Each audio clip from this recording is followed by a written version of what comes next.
Vamos a meternos de lleno en una historia que parece de película.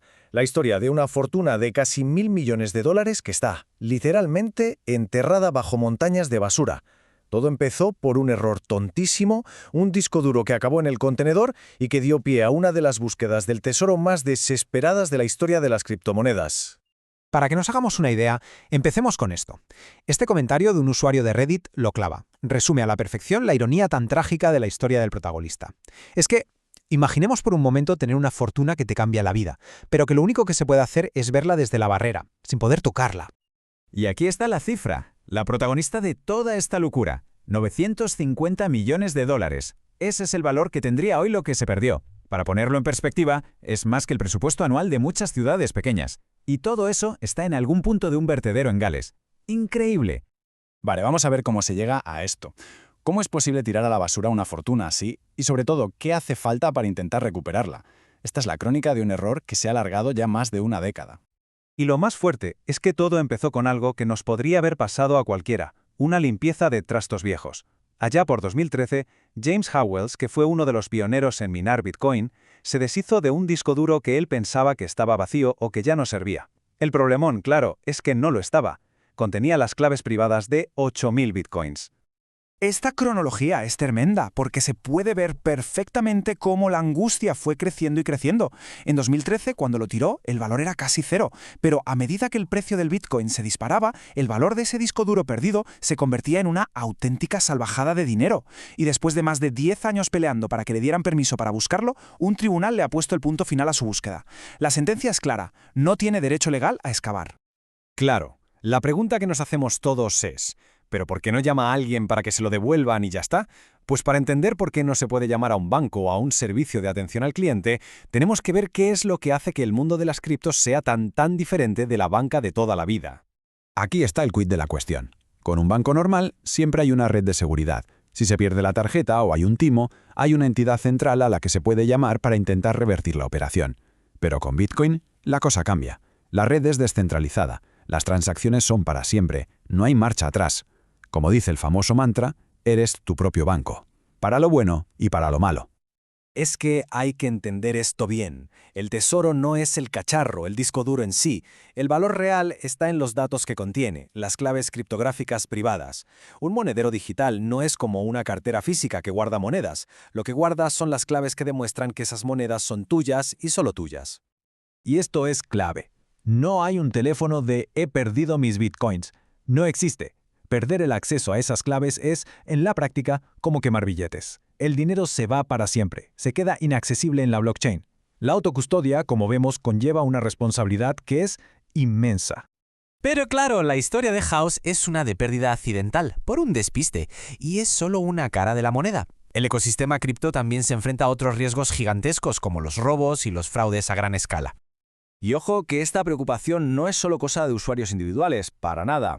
Organismos financieros mundiales como el Fondo Monetario Internacional o el Banco Central Europeo han lanzado avisos muy serios. Lo que temen es que la volatilidad y la falta de regulación del mundo cripto acaben por desestabilizar los mercados financieros tradicionales. Es que las cifras de estos robos son, sinceramente, para echarse a temblar. A lo largo de los años se han robado miles de millones de dólares de plataformas de intercambio en hackeos masivos, desde el famoso caso de Mt. Gox en 2014 hasta el robo de más de 600 millones a la red Ronin en 2022, la historia de las cripto, por desgracia, está plagada de estos atracos digitales. Claro, con tanto dinero perdido o robado por ahí, era inevitable que surgiera toda una industria nueva, una que se dedica a la tarea casi imposible de intentar recuperar criptomonedas que han desaparecido del mapa. Y aquí viene la pregunta del millón, ¿no? La respuesta es: a veces. Y ese a veces es lo crucial. Depende totalmente de cómo haya sido la pérdida. Aunque las transacciones no se pueden revertir, no siempre está todo perdido.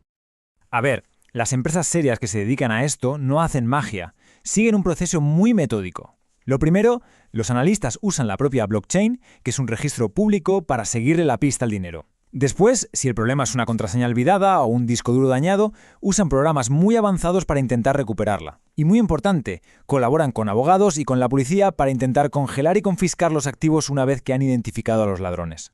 Ahora, importantísimo, hay que andarse con muchísimo ojo. porque este campo está lleno de estafadores que se aprovechan de la desesperación de la gente. Las señales de alerta son bastante claras. Si alguien pide dinero por adelantado, si garantiza el éxito al 100% o si parece poco profesional, casi seguro que es un timo. Las empresas serias suelen ir a comisión, solo cobran si tienen éxito. Y todo esto nos lleva a un contraste que es, la verdad, alucinante. Mientras personas como James Howells libran batallas casi imposibles, el gran capital está entrando en el mundo cripto de una forma totalmente distinta.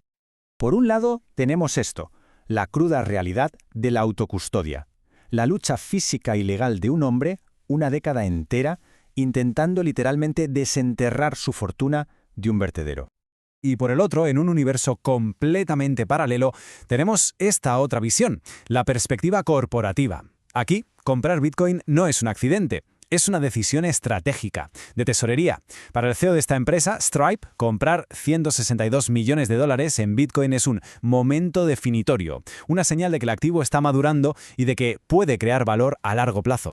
Si los ponemos uno al lado del otro, es que el contraste es brutal. Las cantidades de Bitcoin son casi las mismas. Sorprendente, pero el contexto lo cambia todo. Uno representa un sueño perdido y una batalla personal. El otro, una estrategia de inversión institucional perfectamente calculada y celebrada. Lo que estamos viendo en el fondo son como dos mundos. Por un lado, el riesgo extremo y la responsabilidad personal de eso de ser tu propio banco. Y por otro, la legitimación cada vez mayor del Bitcoin como un activo de reserva para las grandes empresas. Así que al final, la historia nos deja con esta pregunta en el aire. El caso de James Howells es un aviso muy claro. Nos recuerda que en este nuevo mundo financiero, la libertad y el control total sobre el dinero conlleva un riesgo enorme. La gran pregunta que queda es si las posibles recompensas justifican de verdad el precio de asumir toda esa responsabilidad.